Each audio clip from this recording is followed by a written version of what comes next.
У нас на улице снег. Минусовая температура. Барчика в доме. Здесь у нас потом и будет стоять стол, только другой уже, с видом на соседские сосны. Мы там еще под забором свое что-нибудь досадим.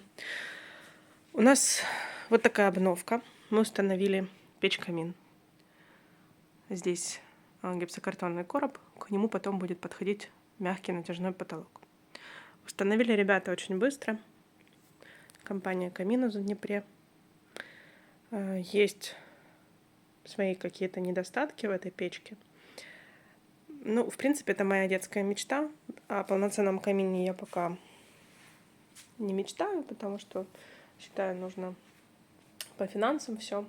Если будет когда-то возможность сделать камин, или, может быть, другой дом с камином, будет, значит, камин.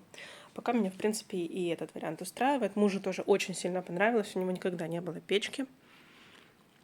Во-первых, мы перестали полностью отапливаться днем. Мы включаем только по ночному тарифу отопление, котел. И у нас в доме достаточно, как для частного дома, тепло. Во второй половине дня, когда уже дом остывает, мы включаем печку. Она хорошую такую температуру. Она как функционирует, как получается, нагревается как батарея, это чугун.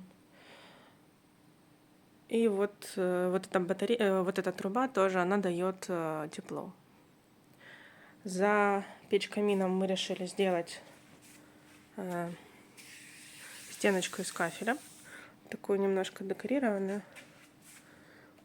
частично. Но электрику мы доделали, но пока все в таком нежилом состоянии, конечно. В любом случае свое. Конечно, мы не привыкли так жить, но я думаю, все доделаем. В целом у меня хорошие отзывы об этой печке. Это Ария называется. По-моему, словацкая печь. У нее здесь несколько регулировок. Можно полностью тут вот эта штучка не закрывается. Там на 50% она закрывается. Ты этим самым регулируешь. И внизу такой поддув. Закрываешь. И огонь уменьшается. И если открыть вверх, огонь будет гореть чуть-чуть сильнее. Если открыть низ, то он сейчас более сильно разгорится.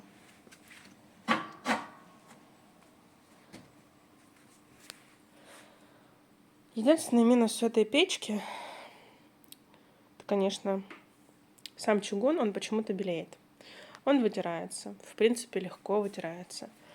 Но вот такие белые штуки, я думаю, что какая-то специальная вещь, видите? Это как бы теряет свой внешний вид. Я думаю, что там надо специально что-то покупать, его либо натирать. Пройтись тряпочкой можно, оно 70% убирает этой белесости, но как бы не на 100%. Камин выглядит, теряет свою привлекательность. С другой стороны, у нас, конечно, еще очень много пыли. Кто хочет, кому вот интересно или рассматривает для себя такого рода печь-камины, в принципе, я советую. Прикольная штука. Нам это все обошлось в гривнах, скажу. Сама печка 38 тысяч.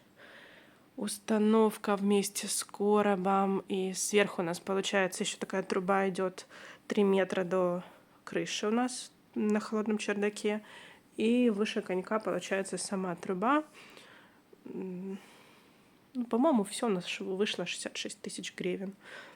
То есть в долларах это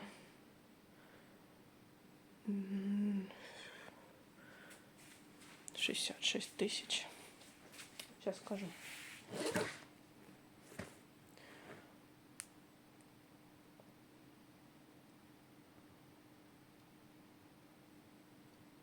Если по курсу 38, то где-то 1700. В принципе, оно того стоит.